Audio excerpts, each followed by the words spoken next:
I'm going to try and stick close to this mic. I have a tendency to sway and wander, but thanks to the CreativeMornings team, Ryan and everyone. This event is fantastic. I love this. I try and come to these as many times as possible. It's always a good way to start, Friday. So it takes a lot of work to put these on, but there's something special happening when all of us get together and celebrate each other, have conversations. Also, I love giving a damn, hugs and high fives. So, Muse. This is, as a creative, this is a topic that really hits home for me. We're going to get into a little bit of that. My son colored this. It's always fun to have the kids participate and then get to show them that something they made was on a screen bigger than life. So I'm going to start with a little background, and then I'm going to get into Muse.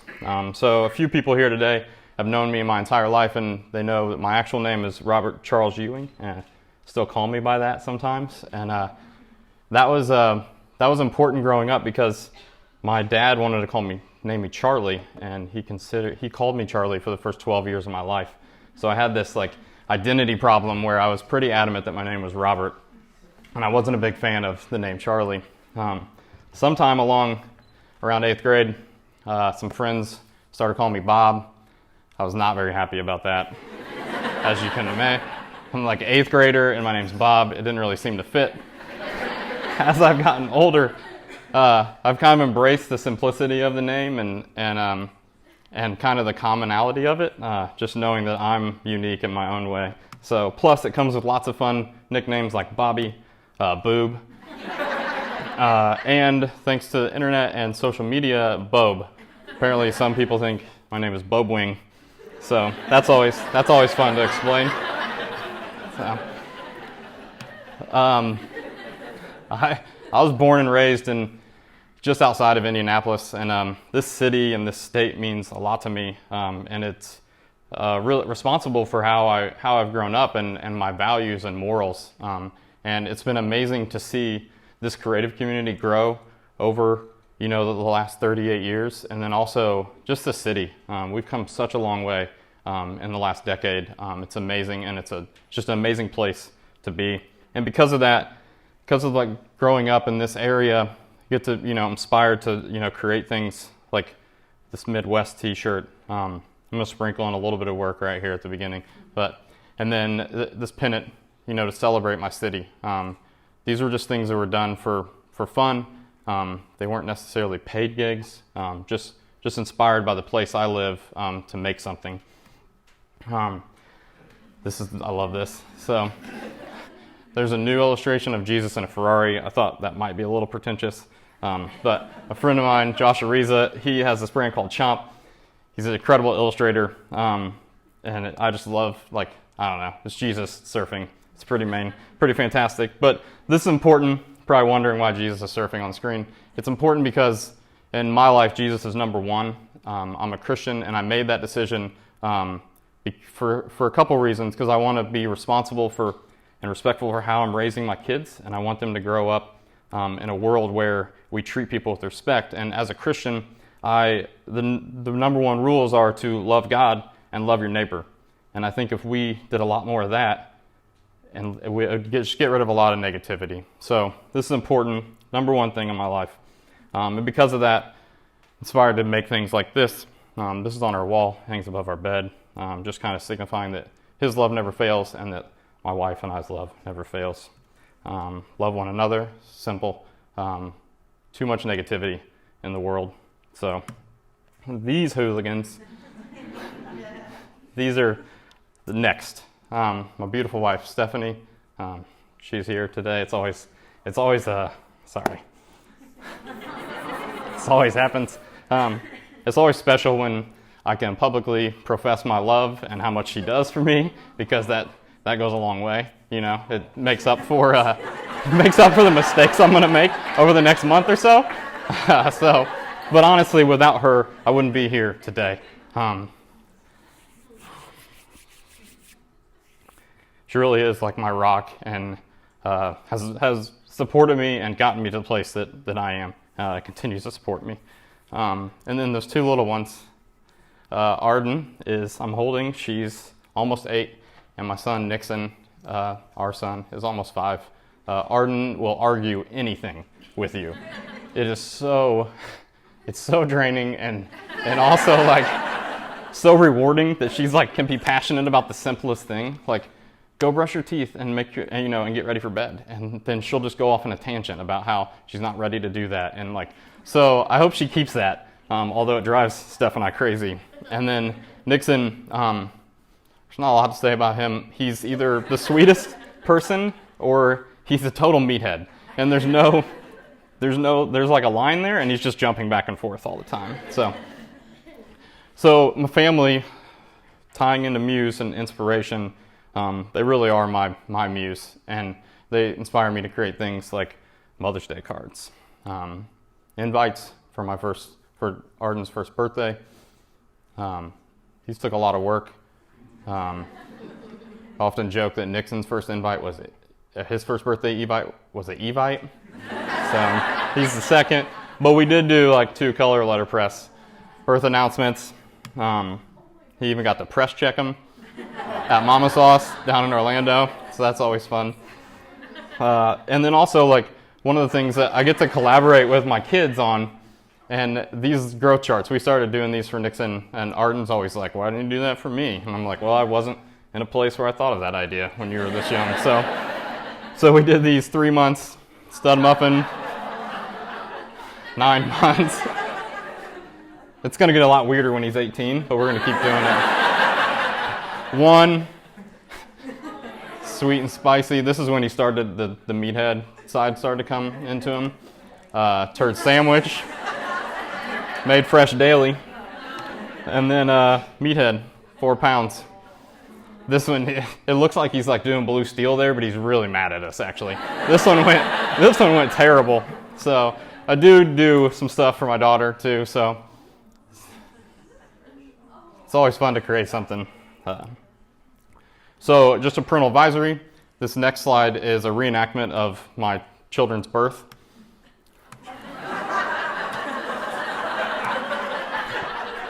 This is a real thing. Someone made this. Someone designed that, and then it got approved, and they built it. And then my wife stood there and laughed as my kids tumbled out of it.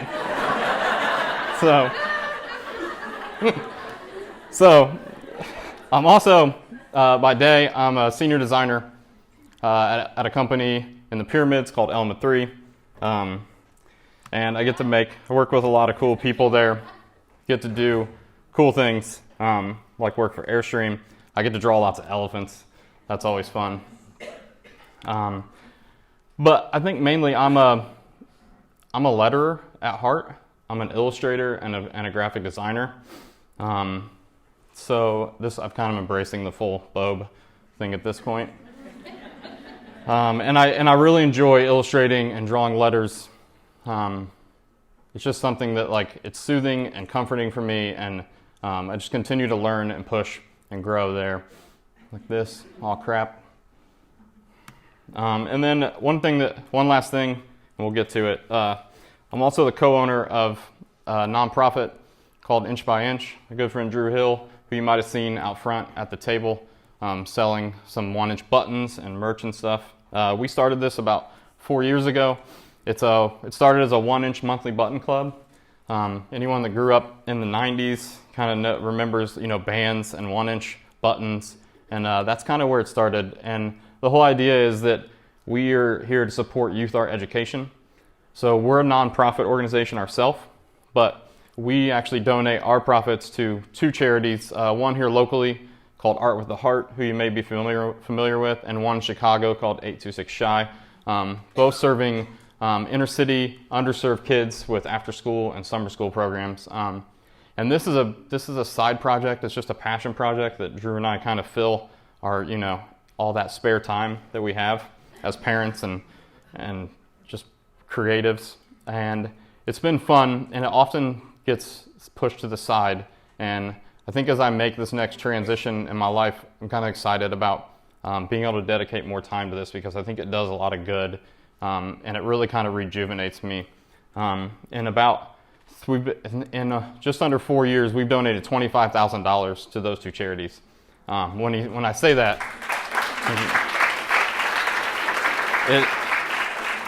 It's kind of remarkable because it just started as a little tiny idea with these little 1-inch buttons. And it's amazing what you can do when your passion and then this serving mentality that we have as people, as humans, kind of come together. So that wasn't done just by Drew and I. We have some fantastic sponsors who supported us from the beginning. French Paper, Element 3, Busy Beaver Buttons, Real Thread, where we get all these shirts, and Mama Sauce. And then also, this isn't all the artists, but each month an artist donates their time and talents to just design 3 little buttons. And then we send those out to our members, and then we go to trade shows and conferences and sell those. And all that money, all that donation just gets rolled over into those charities, which is awesome. Muse, we're here. Thank you for sticking through that. My daughter colored this one, so it's important to get her up there. So I start every kind of process with defining the terms that I'm dealing with, whether it's a branding project or a design project. So we started with this verb, to become absorbed in thought, especially to think about something carefully and thoroughly. I'm going to say muse a lot. Ryan, I know you pointed out it's a little hard to say sometimes, but we'll get through it. Noun, a state of deep thought and dreamy abstraction. Starting to get into like what I think about muse and how I think it's important as a creatives and as humans. This one's interesting. The capitalized version is the 9 sister goddesses of Zeus in Greek mythology presiding over song and poetry and art and sciences, which is interesting because this is where the foundation or the beginnings of this word came. And in past time or in ancient time, they believed that a muse was someone that was appointed to you or was a spirit that was along with you. So I guess if you failed, you could just blame it on them and you wouldn't have to take credit yourself. And then this is where it really hits home, is this source of inspiration, especially as a guiding genius. And I thought that the real word genius, isn't quite what we think about today, where you think about like Einstein and this incredible intelligent person. Originally, it was that attendant spirit, someone that was along with you. And what's funny is those people protected you. They protected your character and your moral values. And when you think about inspiration, and in today's world when everything is out there on the internet and people are stealing, art from, other designers, other artists, or they're, heavily influenced by, it's interesting that the kind of like birth of that word came from this idea of like protecting your character. It just kind of struck me. But we're going to focus on source of inspiration. For me as a creative, when I start a project, this is the beginning of the process. It all starts with like how am I inspired? How am I going to be inspired to create this? Where does inspiration come from? It's hard to pinpoint just one source of inspiration. I feel like when I'm working on a project, it's often not that literal or simple. It's a combination of the environments we're in and the experiences we've had, as well as the things that we, digest, the actual physical, inspiration that we're going out and seeking. And it's a lot of times you can be inspired by something, or something can trigger, an old memory from your subconscious, or something that was, you hadn't thought about in a while. And that's kind of the beautiful thing about being inspired. One thing I've learned over the years is it's important to put yourself in situations to be inspired. And you might wonder, like, what does that mean? About being intentional about this. And it really comes down to, who do you spend your time with? It's true that we're the average of the people that we spend the most time with. And are those people giving you life, or are they sucking it out of you? If you're around people that are constantly negative, you might naturally be negative to a situation. You could possibly miss out on something good because you're thinking about it from a negative standpoint. And on the other hand, if you're spending time with people that are positive, supportive, and aren't afraid to give you constructive criticism, you're going to feel that, and it's going to fill you with life. But mainly, you have to be intentional about who you're spending your time with. And I think as I get older, this is something I've become like more and more aware of, making sure that I'm spending the time that I have with the people that I love and the people that love me and the people that are important. And then where do you spend your time? It's not only about who you spend your time with, but where you're spending it. You're not going to feel inspired if you're in if you're working or living in a hostile environment. So we all spend a great deal of time at work, and I'm currently making a transition to work from home, to work for myself, and that decision is based on trying to spend more time with the people that I love and be around them, and I'm excited about that. And we're in the process of kind of building out an office at home that is going to be a place that where we can be inspired to work. So inspiration, it all falls into the creative process. Like I said, it's the beginning. As far as inspiration goes, there's kind of two kinds of inspiration, or at least for me, when you look at it, there's passive inspiration. And this is, when you're going out and you start a project, you're looking at books, you're looking at Instagram, you're looking at Dribbble, any of these places, social media, photos, videos. And this is awesome because in today's society, we have an ability to kind of curate what we consume on a daily basis. And sometimes it's important to get outside of that comfort zone and to experience something else. And then there's active, and this is where stuff actually happens. You're actually creating things, you're making mistakes, you're trying again and again. And this gives you momentum. And that's important because you need momentum and creativity in a creative business because creativity is an infinite resource. And honestly, I believe the more you put in, the more you get back out. You can only look for or put yourself into situations to be inspired for so long. At some point, you just have to get to work. So, creative process. This is pretty much, if you're into reading, this is pretty much what it's like. There's this initial excitement. You're like, yes, a new job, and then there's this instantaneous fear that sets in. Like, I have to do this now. There's a pressure as a creative that you have to deliver for your client. And honestly, that part is the most important because I think as a creative, like once that goes away, once I'm not scared, then I think it's time for me to move on and do something else. And then, I would assume, lots of creatives in this room, we all go through this self-doubt. This sucks, that's terrible, that's even worse. Sometimes you just have to walk away. Taking a nap is always a good thing. And then finally down the road, you get to that point where you're like, you know what, this isn't that bad. I think I'm on to something. And you build on that, and then that's finish. Also, if you don't like words, this is another way of looking at it. That cycle in the middle can go on forever. I think it's important. This is why I love sketching in the beginning of my process because I think it allows you to get ideas out faster and quicker, and you can kind of get through those kind of like initial ideas and kind of push through to the good ones. It also looks like this. I've been way down here a lot.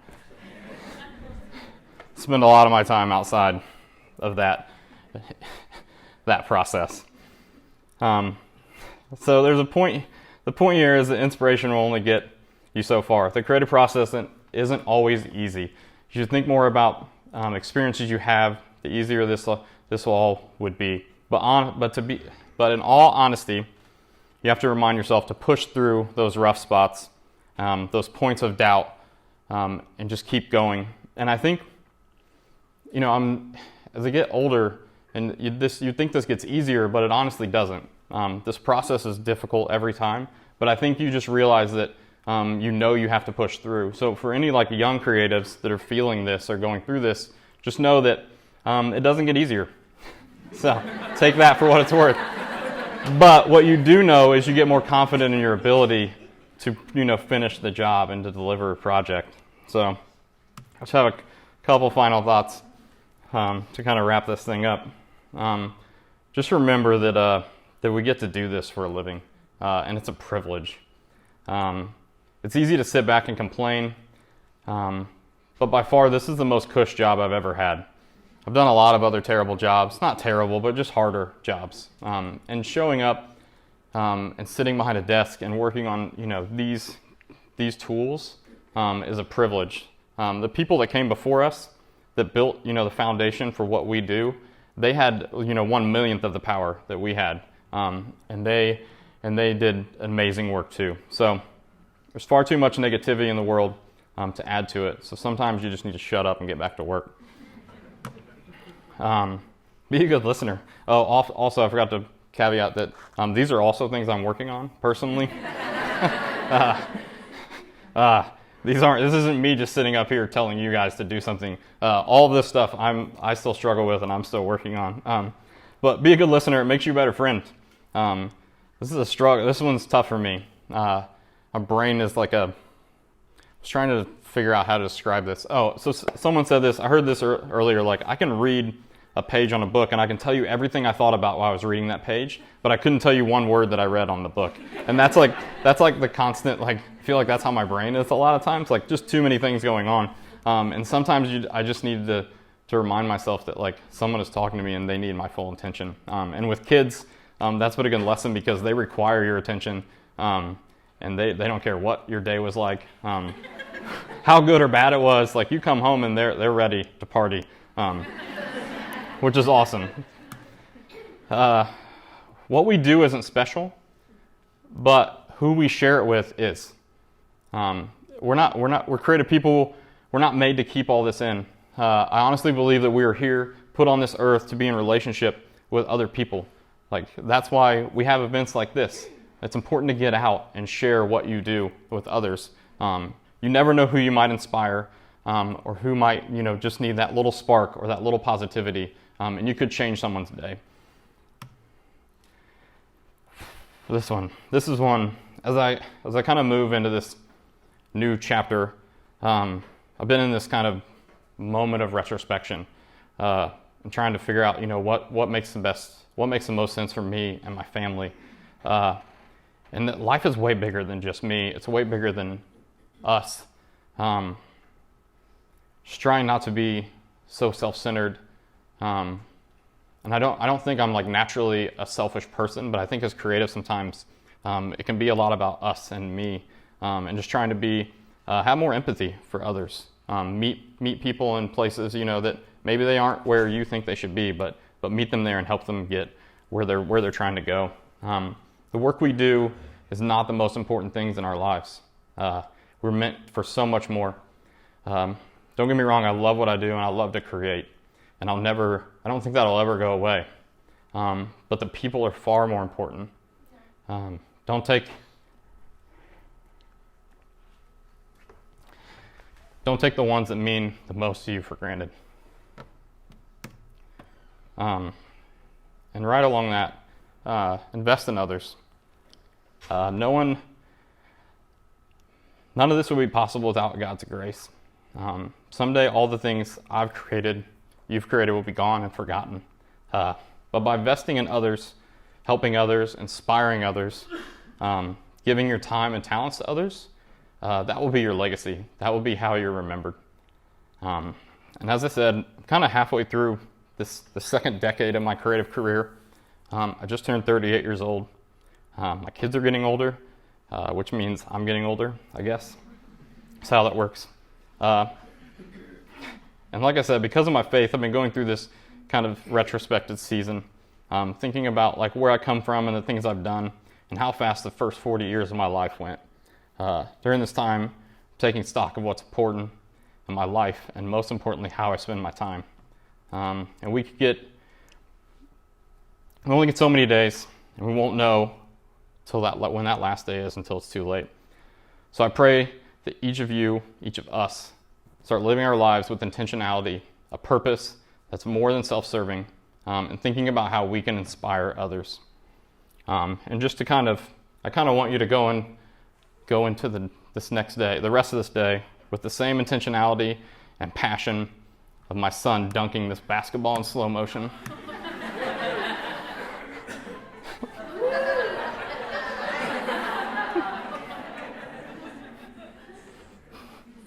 Yep. Slow motion always looks good. Thank you.